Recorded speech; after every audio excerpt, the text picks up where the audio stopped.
Hey everyone, we're going to take a look at Ridgid's R8606 18-volt cordless sander. It works with any of their 18-volt batteries. It's just got the slide pack that fits in right here. It's a 5-inch random orbital sander with an 8-hole pattern on the bottom for dust collection. It's got a detachable dust bag right here with a spring that holds it out. It's got excellent dust collection. We'll get into more of that later.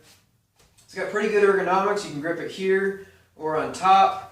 And it's got a 6-speed variable speed range from 7,000 RPM to 11,000 RPM. So let's take a closer look at all the features and then we'll take it for a spin. Alright, so here we've got our close-up. You've got your on-off switch right here. It's booted, so you're not going to get sawdust in here, gumming it up and causing it to fail. I really like that about it. You got your variable speed control here. It goes from 1, I'm presuming at 7,000 RPM, since that's the lowest end of the speed range, up to 6, which is 11,000 RPM, and it's got, I think, 4 stops probably in between each of these numbers. I usually run it on 6 all the time. Anything else, unless you're doing some real fine detail work where you want to be really careful, I usually just want to take the stock down as fast as I can. The dust collection on this is superb. You've got air vents here. It sucks it up through here on the base, and let's go ahead and take this pad off. It's just the standard Velcro 5-inch pads. You've got lots of space for sawdust intake right here, and you've got your air output here, and this whole section right here is dedicated to funneling all the sawdust into the dust bag, which untwists like this. You can see it unlock and a lock. And this whole thing just pulls off right here, and you can see in there, it's not super obvious, that's about 12.5 minutes worth of sanding with a 220 sanding disc on all the way high. You can kind of see how much sawdust is in there. Dust collection is excellent. There's barely anything left on the bench, even without having a vacuum on this. And speaking of which, the design of this dust collection is excellent, because here we have our 2.25-inch hose, or sorry, 2.5-inch hose, and pops right in there. Firm fit, perfect. The interior of this is the perfect size for a 1.25-inch hose. So whichever fixture you've got, the only thing you're going to need an adapter for is if you've got a 1 7/8-inch shop vac hose. Otherwise, you can just plug your shop vac right into this. It's a great design. Alright, let's talk batteries. So I just ran this with a 2 amp hour battery. You can see they just slide in there like that. It's a little bit unbalanced with a 5 amp hour battery. You just gotta make sure you keep it even. With the 2 amp hour battery, just ran it from full to empty. On high, it took 12.5 minutes.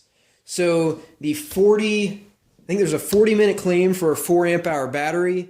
So I technically should have gotten 20 minutes out of a 2 amp hour battery. I'm pretty sure that's not for full speed. That's probably a lower speed than maximum speed setting. So max speed with a 2 amp hour battery, I got 12.5 minutes of sanding time out of it. And right about the 12-minute mark, I started noticing it slowing down a little bit. So I could tell there was a loss of power at 12 minutes, and 30 seconds later the battery quit on me. So not the greatest runtime. I'd probably use this for smaller projects, but it's enough to do, a couple boards, a couple sheets of plywood, or smaller sheets of plywood like this one. It'll get the job done for that much time. If you've got a couple batteries, you're golden. No problems there.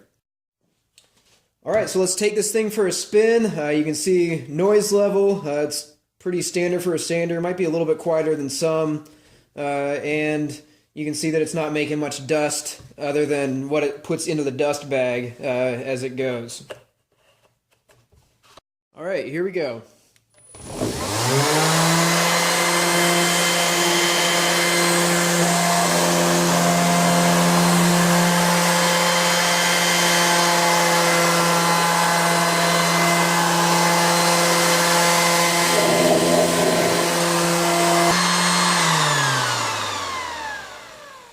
The rundown's actually pretty fast on this. You don't have to wait a whole bunch of time before you can set it down. So as far as vibration goes, this sander is excellent at isolating your grip positions from vibration. More so on the top than it is in this middle section, but it's really not that bad at all. Being a nerd, I took my smartphone with a vibration recording app on it and set the phone on top while I was using this and recorded a 1 meter per second squared peak-to-peak amplitude for the vibrations felt on the top portion of this. I did the same thing for my corded sander, which runs at a max of 12,000 RPM, and remember this one's 11,000, so just a little bit faster. And with my corded sander, I was getting 4 meters per second squared peak-to-peak vibrations, so 4 times the amplitude of felt vibrations for my corded sander over this one. And this one's only running 1,000 RPM slower speed. So it's got a pretty decent speed range for stock removal, and you've got a lot less felt vibrations in the top of this, which can really save your hands. You won't have your hands going numb as fast if you're sanding for extended periods of time. You just got to have the batteries to do that extended sanding sessions for this one, because it does go through them pretty quickly. So overall, I really like this sander, mostly for its dust collection and low vibration. So dust collection on this, I applaud Ridgid. It's great. It's actually one of the best sanders I've ever had for dust collection. And low vibrations are also a huge plus, so you don't have your hands going numb after extended sessions of sanding. Things I don't like about it, battery life is a little bit short. The 40 minutes listed for the 4 amp hour battery, I'm pretty sure that's not on high. Because with my 2 amp hour battery, it lasted 12.5 minutes, so that's a 25-minute runtime for a 4 amp hour battery on high. It is a little bit bulky, but I think the dust collection, it's what lends a lot of the bulk to it. I think that's good enough to compensate for being bulky. If you really got to get in a tight area, you might want to look at a corner sander instead. Price point, $70 for this bare tool. So if you've already got the batteries, it's a fairly good deal. If you're mainly going to be doing places, sanding in places you've got a cord, you might want to look at a corded sander, because those are $70, $70 to $80 for a pretty decent one usually. So they're about the same price, and then you don't have to worry about batteries, running out of batteries, having spare batteries, and batteries going bad. So Ridgid does offer a pretty good warranty on their batteries as far as I know though. So just some trade-offs.